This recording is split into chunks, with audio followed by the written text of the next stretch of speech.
So, if you're listening to this in a dark room right now, just close your eyes for a second. I want you to imagine that you're standing right before the great towering gates of ancient Sana. Yeah, right at the height of its power. Exactly.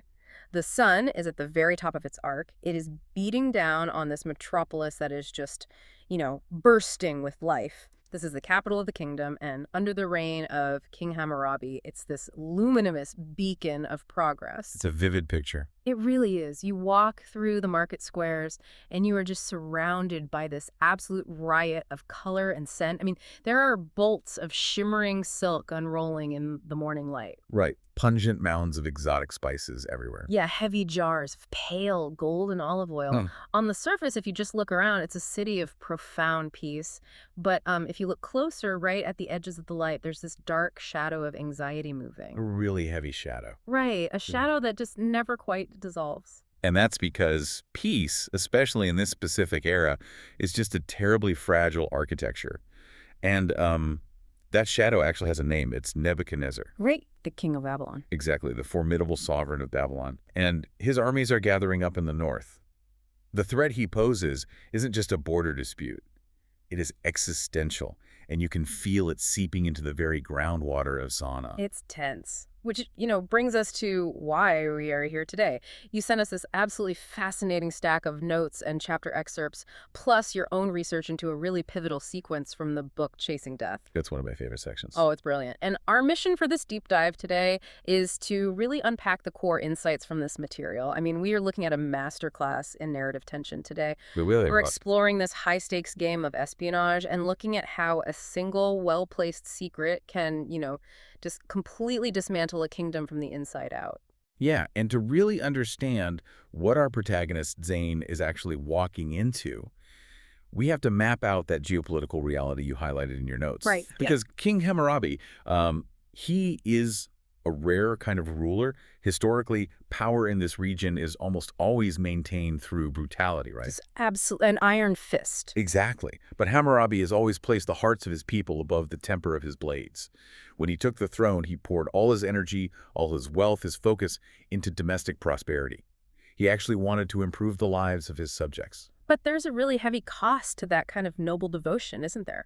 Like, his military readiness has just completely atrophied. Oh, entirely. His forces are modest, they're entirely defensive, and frankly, they look microscopic when you compare them to the vast ironclad legions that Nebuchadnezzar is massing right next door. It's terrifying. And Hammurabi has finally woken up to this reality as the palace is just humming day-night with this frantic, desperate activity to bolster the city's defenses. Right, the city is a powder keg of paranoia right now. Mm-hmm. And right into the middle of this incredibly tense, tightening atmosphere walks Zayn, Just a stranger. a total stranger, a man moving with immense hidden purpose. I mean, he isn't there to admire the silk or trade in spices. He's looking for a very specific, totally unremarkable caravanserai right in the heart of Sana. And he actually finds it. He walks into this open courtyard, and right in the center sits this elderly Abyssinian man with hair as white as carded wool. Such a great detail. It really is. He's perched on this heavy wooden stool, entirely focused on a massive iron vat of sizzling olive oil, just lifting out these pieces of fried fish. And the common room behind him is thick with this, blue-gray haze of smoke and the sharp, salty fragrance of the sea. Yeah. I mean, it's such a vivid, almost disarming scene, right? Well, it is disarming by design, because when Zayn approaches, he doesn't just ask for a room. He carefully deploys this prearranged connection. Oh, right, the nephew. Yeah, he casually mentions he came from the vineyard of the innkeeper's nephew, Kanu. And the mechanism of trust here is just fascinating to me. Because there's no ID cards back then. Exactly.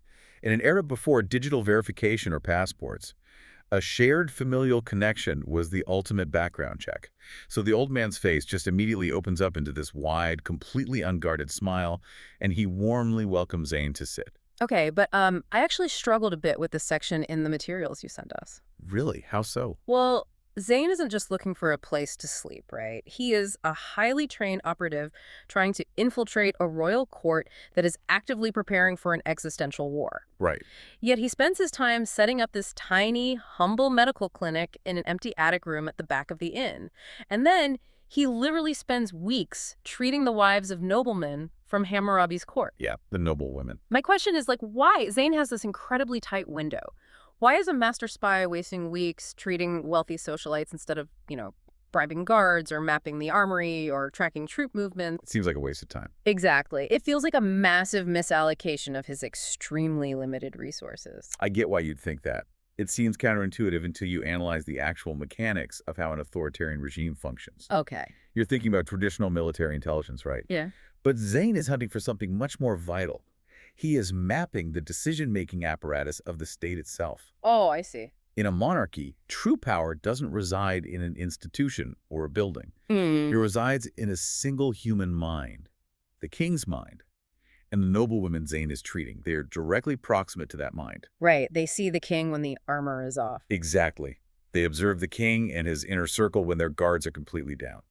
So it's about passive intelligence gathering, the power of soft gossip, basically. Precisely. Zayn isn't listening for, supply line logistics. He is building a highly accurate psychological profile of King Hammurabi. And through the offhand, unhurried complaints and observations of these women, Zayn discovers something crucial. That Hammurabi is an anomaly.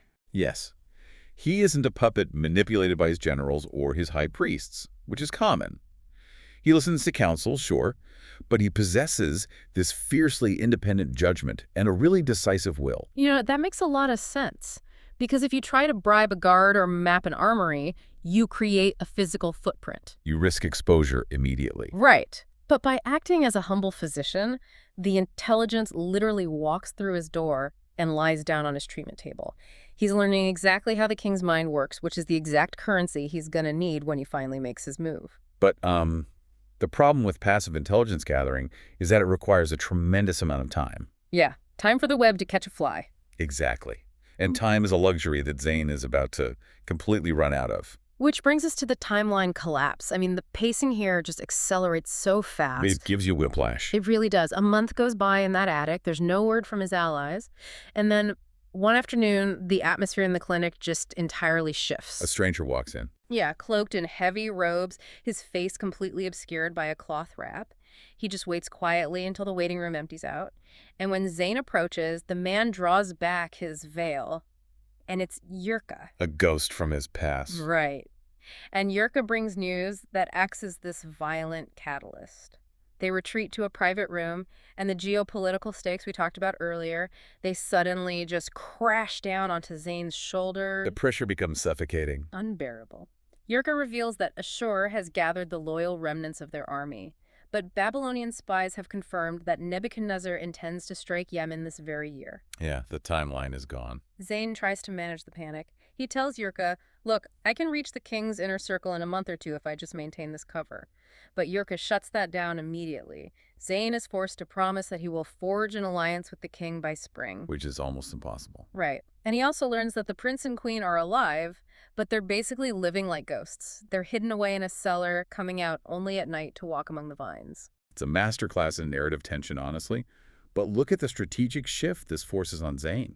His slow, patient infiltration is dead in the water. He can't wait anymore. No, he realizes he can no longer wait for circumstances to just shift on their own. He needs to actively manufacture a bridge directly to Hammurabi, and he needs to do it right now. And that opportunity actually arrives in the dead of night. If you're listening, just put yourself in this room. It's midnight. It's totally silent. And Zayn is jolted awake by this frantic, heavy pounding at his door. Terrifying. He calls out, and in the shadows of the doorway stands a hunched elderly woman, tears just streaming down her face. And she begs him, please, doctor, my daughter is dying. Come quickly, come now and save her. It's the ultimate test of a protagonist's instincts. Let's connect this to you, the listener, for a second, because this is fascinating human psychology. When you are faced with a sudden, chaotic crisis, like when someone is screaming for help in the middle of the night, most people's analytical brains just shut down. Oh, completely. The amygdala takes over. Exactly. Fight or flight. But Zayn, he doesn't freeze, and he doesn't sit there and interrogate her. He grabs his medical kit, and he just follows her out into the winding, silent alleys, deeper and deeper into the derelict quarters of the city. He follows her right into the absolute dark. They reach this abandoned, crumbling house on the very edge of the city. Zayn crosses the threshold, and the moment his foot hits the floorboards, the old woman just vanishes into the shadows. Oof, gone. The door bolts shut behind him with this heavy thud, and the cold, unmistakable edge of a blade is pressed directly against his throat. Oh, that part gave me chills. A gruff voice whispers in the dark, not a word. Then a single candle is struck. The wavering flame pushes back the darkness, and it reveals no dying daughter. Of course not. Instead, Zayn is surrounded by these hardened, desperate men, and on a wooden pallet on the floor lies a man with a jagged, horrific sword wound just tearing his arm open.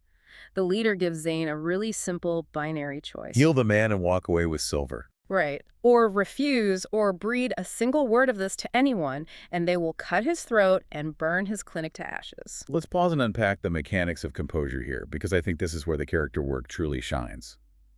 Physiologically, having a blade pressed to your throat should trigger a massive dump of adrenaline. You'd be shaking.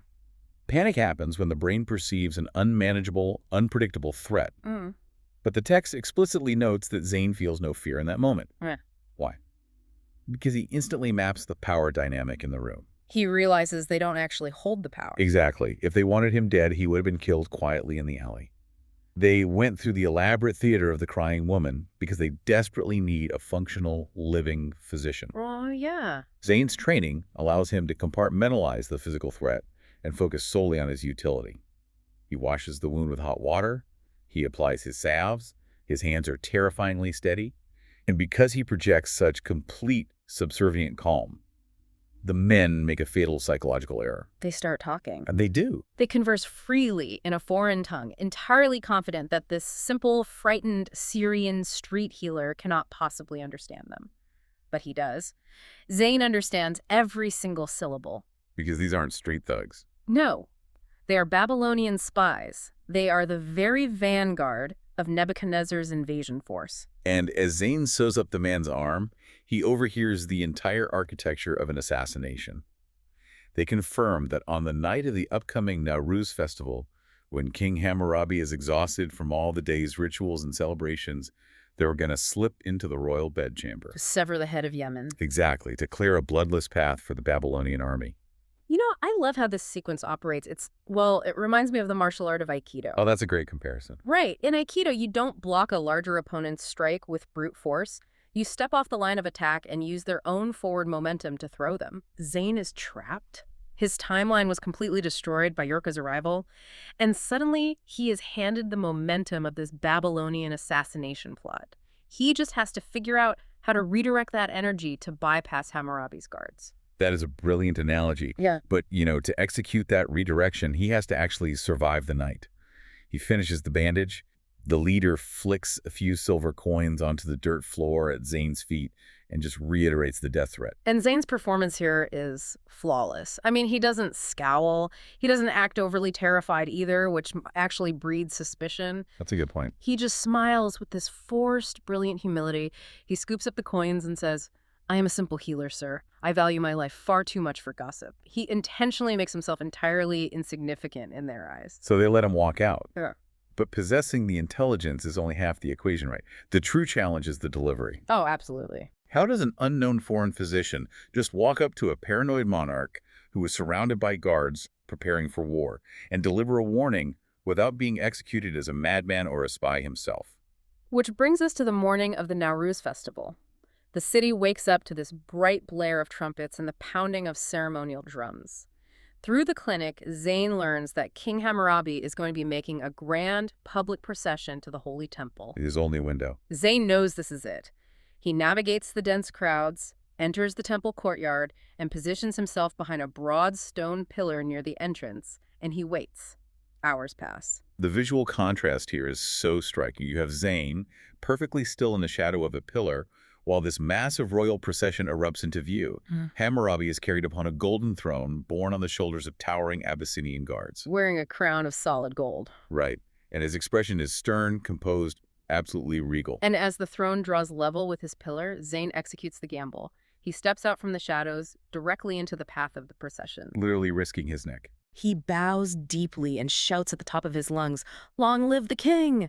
I carry a secret of vital importance, one that I must speak into the ear of the sovereign alone." It is an act of breathtaking, almost suicidal audacity.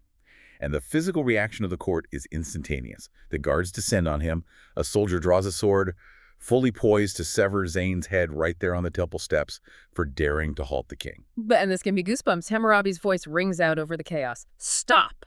It is authoritative and entirely unambiguous. The soldiers just freeze with their weapons drawn. And this specific moment is exactly why the author spends so much time establishing Hammurabi's psychological profile through those noble women in the attic. It pays off right here. Big time.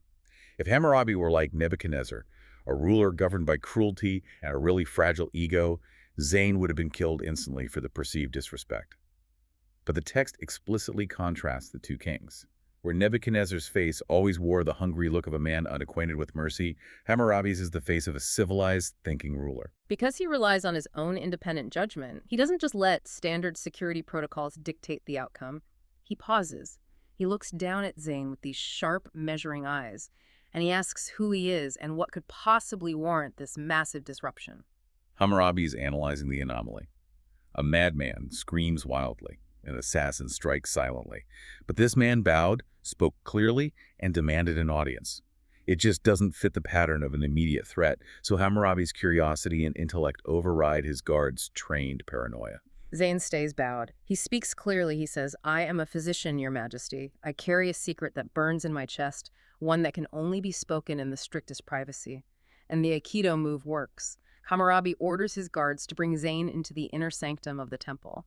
We transition from the bright, loud chaos of the festival into the cool, really suffocating half-darkness of the sanctum. Such a mood shift. They're surrounded by towering, ancient idols. The air is thick with the curling, heavy smoke of burning incense. Hammurabi dismisses his personal bodyguards, leaving just the king and the operatives standing entirely alone. "Now speak," the king commands. Zayn drops his voice to a whisper. He tells him, "This very night, an assassin intends to enter your bedchamber and take your life." Wow. Hammurabi's face flashes with immediate anger, which is the natural reaction of a sovereign whose absolute security has been challenged. But then it hardens into something much more calculated. He demands to know how a common street healer could possibly possess the operational details of a high-level assassination plot. And Zayn lays the entire narrative out. The weeping woman, the abandoned house, the wounded man on the pallet, the Babylonian tongue. He gives the king the exact verifiable details he needs to recognize that the threat is real. Right. But Hammurabi is a survivor. He listens to the story and then he studies Zayn's face for a long, unbroken moment. He's evaluating the data, yes, but more importantly, he is evaluating the messenger. Which leads to the ultimate test question. The king asks, "And why would you risk your life to save mine?" It is a trap within a trap. If Zayn asks for money, he's a mercenary, not to be trusted. If he asks for a position, he's an opportunist.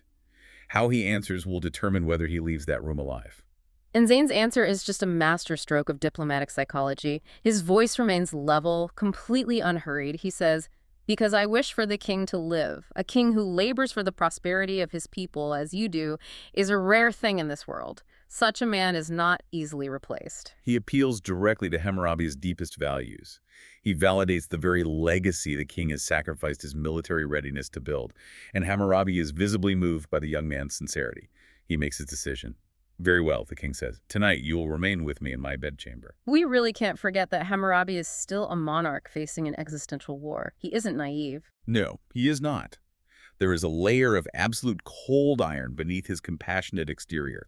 He looks at Zayn and delivers a really chilling resolution to the encounter. He says, "But understand this clearly. If no assassins come, the end that awaits you will be a great deal more painful than anything those spies could have devised." Wow. Let's just take a breath and look at the sheer distance covered in this sequence. In the span of a few weeks, a man who is quietly frying fish at a local inn has manipulated a desperate midnight hostage situation into a life-or-death gamble for the fate of two entirely different kingdoms. Incredible. When his timeline collapsed, he didn't panic. He used the momentum of his enemies to launch himself right over the palace walls. And that is the crucial mechanism you really have to take away from your notes on this chapter. It forces a profound reflection on the nature of crisis management. When you are faced with a sudden, terrifying pressure, when your own metaphorical door bolts shut behind you and the blade is at your throat, what is your default physiological response? Right. Do you let the amygdala take over and panic? Or do you, like Zayn, regulate your breathing, compartmentalize the fear, do your job, and listen closely to the dark to figure out how to turn the trap into a lever? It's an incredible lesson in composure. Hmm. But as we wrap up this analysis, there is a lingering thought I want to leave you with, something that wasn't explicitly stated in the text but is vital to the reality of espionage. Okay. We just watched Zayn successfully manipulate Hammurabi into trusting him, right? He has secured his place in the absolute inner sanctum. But trust in the realm of statecraft is a paradox. Exactly. Think about the wilderness of mirrors concept in counterintelligence. If Hammurabi is intelligent and independent enough to listen to an unknown foreign physician over his own guards, isn't he also intelligent enough to realize that this physician might be playing a double game? Oh, absolutely. Hammurabi is now using a spy to catch spies. How does a king ever truly verify the allegiance of someone whose very currency is deception? Zayn has won access to the bedchamber, yes, but he has also trapped himself in a room with a paranoid sovereign who has promised him a slow, agonizing death if the intelligence is even slightly wrong. It is the ultimate tightrope walk. The game doesn't end just because he gained access. The stakes simply move to a higher, much more lethal altitude. And what an incredible place to leave it. Thank you so much for sending over this stack of research and notes on chasing death. It provided such a rich atmospheric landscape for us to analyze today. And digging into the psychological mechanics of these characters has been an absolute thrill. Keep those deep dive requests coming, keep questioning the mechanics of the stories you read, and we will catch you on the next one.